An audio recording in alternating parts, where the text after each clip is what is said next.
Welcome back to Turkish Stars Explained, the channel where we break down Turkish stars going global, what's real, what's hype, and what the signals actually mean.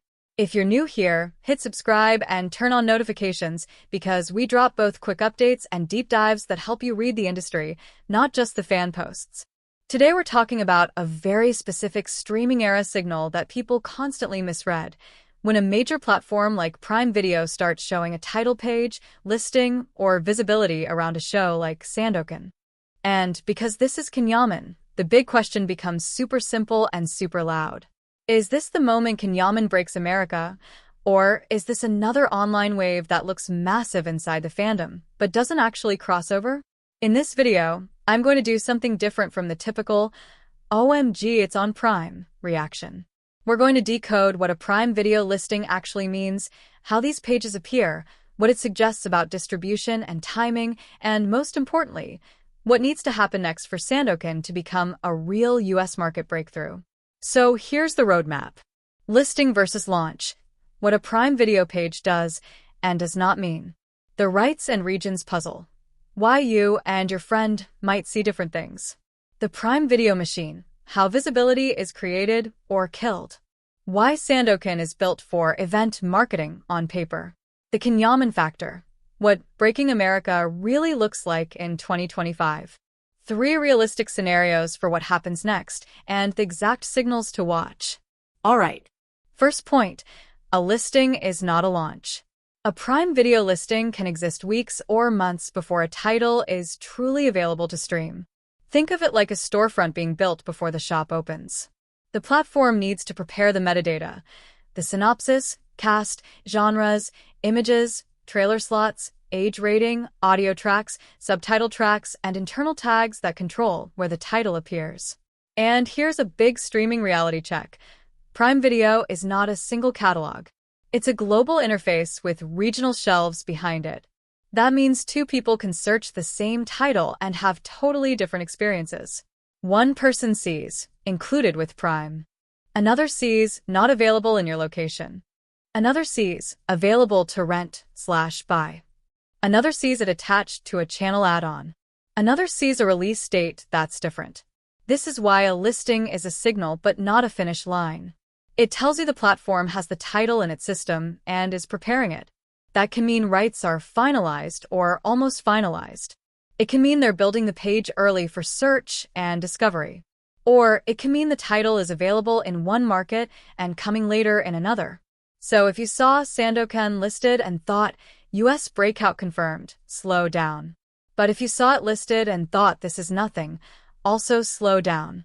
In streaming, visibility is everything, and a listing can be the first visible footprint of a distribution move.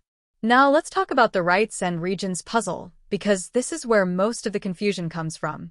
A show can have different rights owners for different territories. One distributor for Italy, another for broader Europe, another for the US and Canada, another for Latin America, another for MENA, and on top of that, language versions. A distributor might have the subtitled version, but not the dubbed version, or the opposite. And yes, that matters a lot for the US market. In the US, subtitles are more accepted than they used to be, but dubbing still increases mass adoption. If the platform wants casual viewers, people who don't actively seek international TV, dubbing options can make a huge difference. That's why audio track availability is a real signal. If you start seeing English dub listed cleanly, that's a sign the platform is preparing a broader push. And there's another Prime Video specific wrinkle. Prime Video sometimes shows titles that exist as upcoming, preview, or watchlist-able items.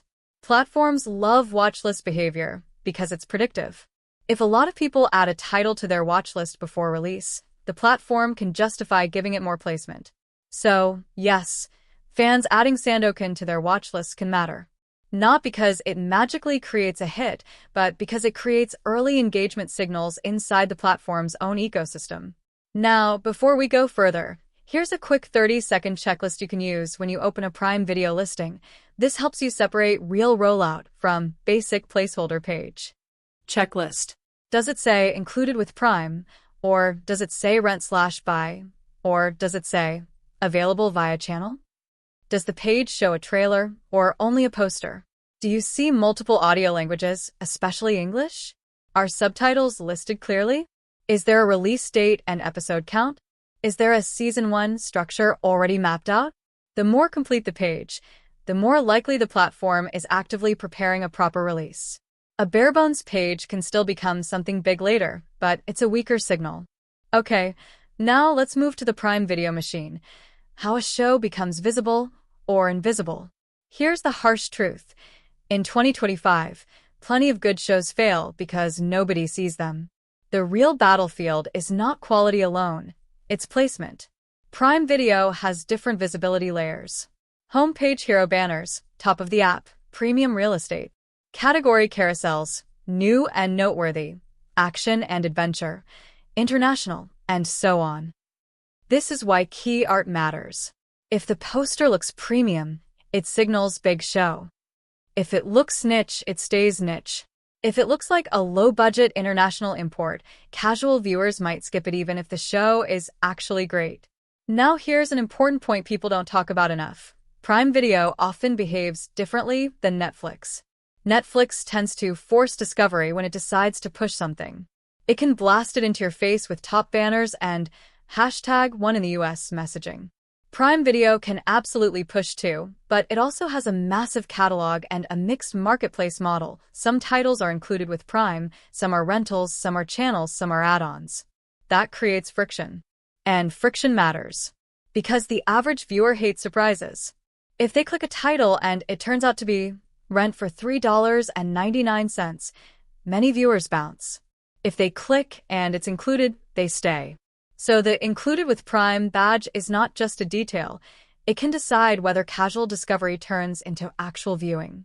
So when you're evaluating US breakout potential, one of the most practical questions is simply, how easy is it for a US Prime subscriber to press play with zero friction? If it's frictionless and visible, it has a shot. Now, let's zoom out and talk about how hits happen on platforms. Most breakouts follow the same pattern. Step 1. Initial spike. Fans and curious viewers click in the first 24 to 72 hours. Step 2. Retention. Do they finish episodes? Do they continue? Do they binge? Step 3. Expansion. If retention is strong, the algorithm starts recommending it to people who didn't ask for it. Step 4. Conversation. Once strangers start talking, the platform often doubles down. So fandom matters most at the beginning, because fandom can create the first spike. But the show only becomes America level if step 2 and 3 succeed, retention and expansion. Now, what makes Sandokan special as a project? Sandokan is not just a random title. It's a recognizable legacy property, especially in Italy. That matters because legacy properties come with built-in curiosity. People click to compare. Is this reboot actually good? Even people who don't fully remember the original might click because they've heard the name before. Also, genre matters. Adventure and action travel well. They don't rely purely on local humor or culturally specific dialogue. A pirate adventure story can play in multiple markets if it looks cinematic enough. And this is where the event series idea becomes important. A romance drama can be great, but it's often marketed inside existing romance audiences. An action-adventure can be marketed as a spectacle. Big ships, big fights, big stakes, big landscapes. If the trailer sells scale, then it can pull people who normally don't watch international TV. Now, let's connect this to Yaman's positioning. Yaman's international trajectory has been different from the classic US actor pipeline. He built momentum through international fandom first, especially across Europe and audiences that follow Turkish stars. Then he moved into projects that reshape his type. If you want to become a true global streaming-era star, you usually need a bridge project. A bridge project connects your existing fanbase to a wider casual audience. It's the project that makes strangers say, I don't know who this actor is, but I'm watching.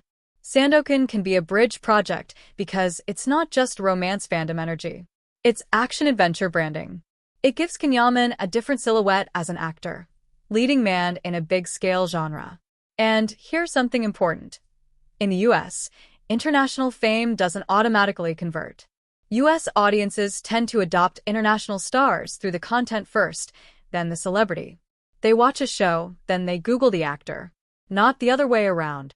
So the realistic goal for Breaking America in 2025 is not instantly becoming a Hollywood household name. The realistic first step is US viewers recognize him as the face of a show they watched on a major platform. That alone changes everything.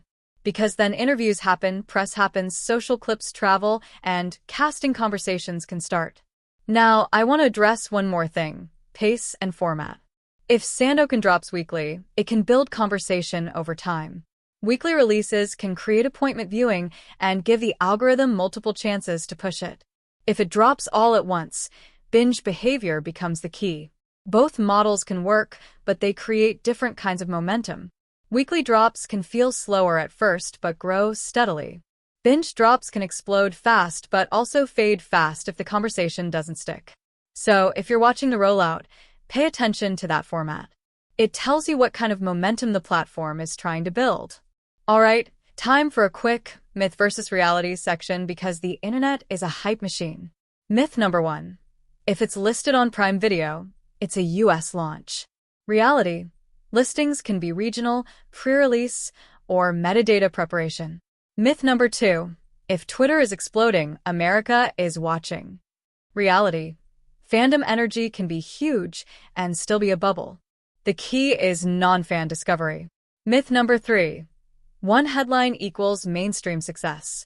Reality: mainstream success looks like sustained coverage, platform placement, and audience behavior, not one viral post. So, what are the real signals that Sandokan is crossing over in the US?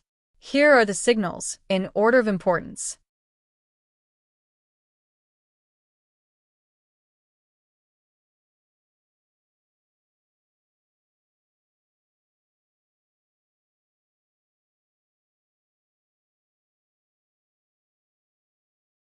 Signal 1. Homepage placement in the US. If Prime Video features Sandokan in the hero area or high carousels for US accounts, that is the loudest signal. Signal 2. Category positioning that makes sense. If it's placed in action and adventure, new and noteworthy, trending, or similar visible rows, it can reach casual viewers. Signal 3. Watch time behavior. If people start episodes and complete them, the algorithm learns. Completion rate matters. Binge behavior matters. Signal 4. Top charts or trending lists. If it enters visible charts in the US, even briefly, that means it escaped the niche. Signal 5. Non-fan reaction content. When people who are not Yaman fans react, this show is actually good, or why is nobody talking about this? That's the crossover moment. Now, let's add a simple US casual viewer test, because this is what decides the algorithm. Imagine a random Prime subscriber in Chicago. They're not a Yaman fan. They're not a Turkish drama watcher. They're just bored. They see the Sandokan poster. They ask 3 questions in their brain in 5 seconds. What genre is this? Is it included with Prime? Will this feel big enough to justify my time? If the poster plus trailer answers those questions instantly, boom, click. If there's confusion like, wait, do I have to rent? They leave. If the first 8 minutes feel slow, they leave. If the first episode ends with a strong hook, they continue. This is why the first episode structure matters more than any tweet. The first episode is your gatekeeper. It's your conversion funnel. Okay, practical talk for the fandom, because people always ask, what can we do? You can't force a platform to market a show, but you can influence early engagement signals. If you genuinely like the show and want it to be visible, the most helpful things are: add it to your watch list, start it, and actually finish episodes. Don't click and drop in 5 minutes. Rewatching key scenes can help, but only if you actually enjoy it. Don't burn yourself out. Share it in spaces where non-fans exist, not only fan pages. Recommend it as adventure/action event, not only as Yaman content. That framing pulls wider audiences. This is not streaming magic. It's basic platform math. Platforms promote what keeps people watching. Alright, now the three scenarios. This is how you read the next few weeks. Scenario A, the breakout. Prime Video gives it meaningful US placement. Casual viewers click. Completion rate is strong. The show enters trending categories, and reaction content starts appearing from non-fans. In this scenario, you'll see new viewers asking, "Who is Yaman?" Entertainment accounts covering it without being prompted. Clips traveling on TikTok, Shorts, and Reels beyond fan communities. This is when Breaking America becomes real. Scenario B, the international success, US moderate. The show performs well in Europe and international markets where Yaman already has strong momentum, but the US push is limited. Maybe it's available, but not heavily placed. In this scenario, you'll see stable viewership internationally, strong fan conversation, limited US discovery. This is still a win, just not the Hollywood-level crossover yet. Scenario C, the quiet release. The show appears, but the platform doesn't place it. Fans watch, but casual viewers don't discover it. The show remains a fandom-driven success. In this scenario, you'll see excitement in fan spaces, very little non-fan conversation, no meaningful platform placement. This doesn't mean the show is bad. It means the algorithm never got the signal to expand it. So where do I personally land right now? I think the Prime Video listing and visibility is a meaningful door opening. It's not proof of a breakout, but it's also not nothing. It's the kind of early footprint you see when distribution is being prepared. The real test is what happens after the door opens. Does Prime Video actually showcase it to American casual viewers? Do those viewers stay and watch? And do strangers start talking? That's the moment we're watching for. Now I want your take.